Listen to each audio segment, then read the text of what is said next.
What's going on, you crazy drunks? It's your two favorite uncles back here for Cinephellas. And tonight we're going to be talking about the brand new film directed by the man, the myth, the legend, George Clooney. George. And we're talking about the brand new film that hit Amazon Prime Video. We're talking about The Tender Bar. Hey, Ben, you okay? And I say you got it. Pass me another drink, Uncle Charlie. He was like, hey, can I go to Boston and get some Dunkin' Donuts and Parliaments? So we had The Tender Bar, directed by George Clooney, based on this memoir from this character, J.R. Moehringer. And it stars Ben Affleck. We get Lily Rabe from American Horror Story. We see several other familiar faces. And Christopher Lloyd, he plays the grandpa that farts on the couch. And we see Max Casella. Of course, we remember him from Doogie Howser back in the day and The Sopranos. He plays his typical, character in the bar that gives young JR a lot of shit. And we see him in the bar always. He's the friend of Uncle Charlie. But basically The Tender Bar is the story based on the memoir from this character that we pick up in his early years with his mother, JR.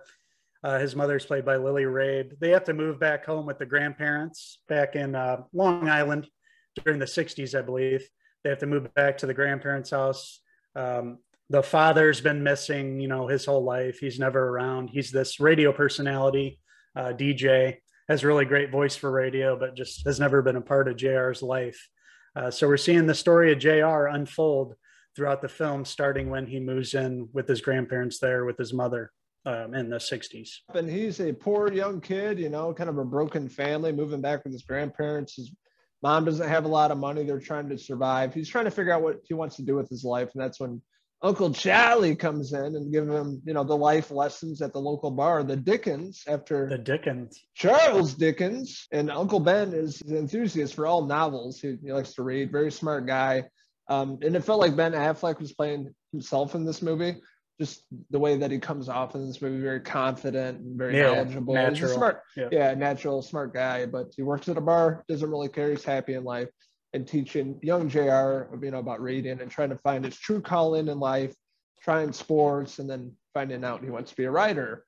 So that's when, he gets really interested in reading lots of books and starts writing. And then fast forward to when he's older, we have Ty Sheridan, one of my favorite young actors, playing an older JR. The kid from Ready Player One, Wade Watts, Mud, X-Men movies, ton of movies, really great actor. And I really loved him in this movie. It's a great relationship between Uncle Charlie and JR, especially when Ty Sheridan comes aboard and plays the older version. He's always read these books that Uncle Charlie's recommended to him. And he figures out, his path in life to gaining more and to realizing his dream of becoming a writer. He doesn't really know what he wants to do specifically, but he always has this dream of being a writer in mind. So Uncle Charlie has given him this advice to read as many books and to expand his vocabulary. So when we first catch up with Ty Sheridan, JR, when he's a little older, he's trying to get into Yale. We see him on a train. He's going into Yale for his interview.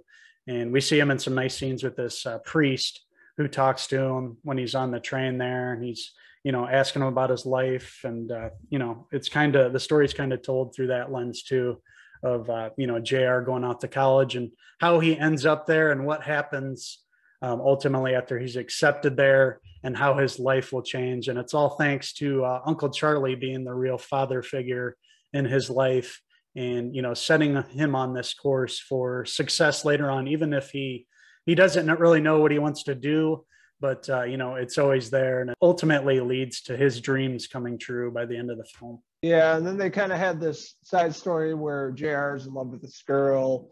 JR doesn't have a lot of money. This girl is loaded pretty much. She's a rich girl, and they kind of just bang throughout the movie, but he's in love with her, and she breaks his heart. She gets married and falls down on his luck and starts drinking a lot and needs to get his shit together. Throughout the movie, he finally figures out that, I need to stop doing this and become a writer because that's what I'm passionate about, what I care about. Downward spiral there for a little bit, but he finally picks himself up and finds his true calling in the film. It's a pretty straightforward story as far as, the movie and this memoir from JR, but really what makes it work is, you can picture yourself being a young man and having this dream and, just struggling and trying to find your way to do whatever you can to achieve it.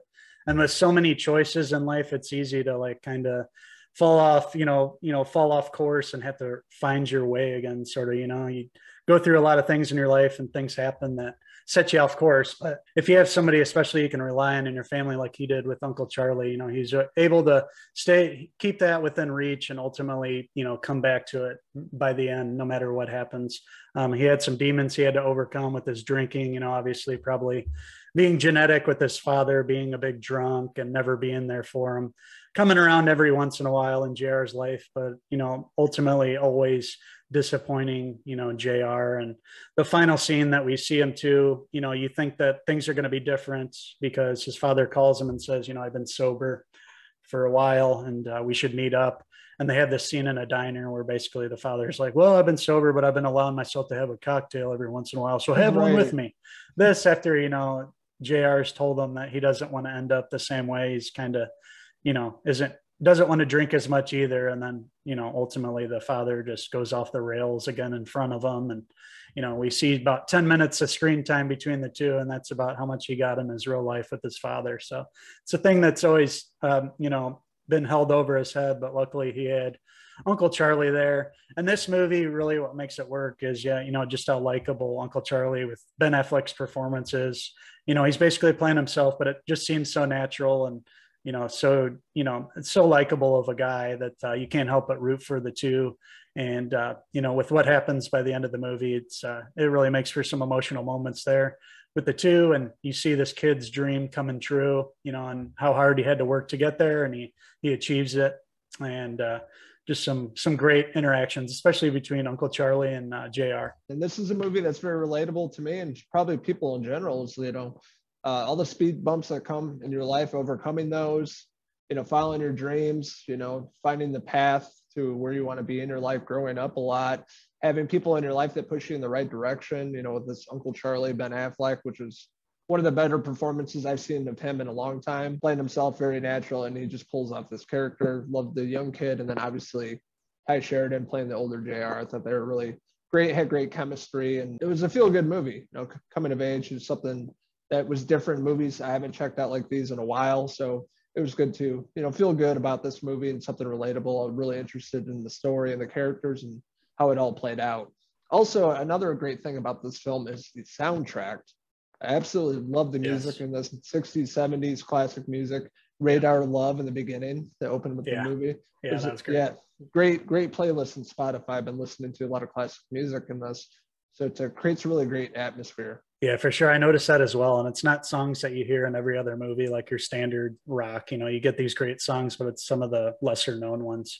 So yeah, I agree. Great soundtrack that pushes the story forward and, goes with the different times, the different years as you follow JR's story. So yeah, I'd agree with that too. That's another thing that made this movie. The scores, perfectly goes along with what's on screen. Yeah, I didn't really know much about this film. You're the one that suggested it.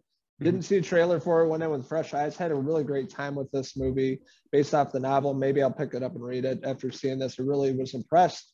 Clooney did a great job directing. It was shot beautifully, great soundtrack, great atmosphere, costume design back in the day. A lot of great, actors and actresses in this film, really top-notch performances, really great story that I fell in love with, related to, and overall just had a really great time with that. So with that being said, I'm going to give George Clooney, George, the Tender Bar, a 4 out of 5 Ty Sheridan hair pieces. The Tender Bar is really a great feel-good story and one that came at the right time. There's been a lot of serious stuff on TV, so it's nice to get away and have like a story that can inspire you. And this definitely does, watching JR's story be portrayed on screen by these great actors and actresses, having this great score to go along with the film. And yes, I agree with you. Everything was great. The way it was filmed, it looked like it took place back in the day, the costumes, the cars, the look of everything, the way that they, really kept age and the youthful look on Uncle Charlie there. Well, that's amazing. Look, he has no wrinkles. It's not on that Photoshop. Picture behind. It's definitely not Photoshop. Ben Affleck, he drank from the fountain of youth. Maybe he drank from Jennifer Lopez or some Duncan. Yeah.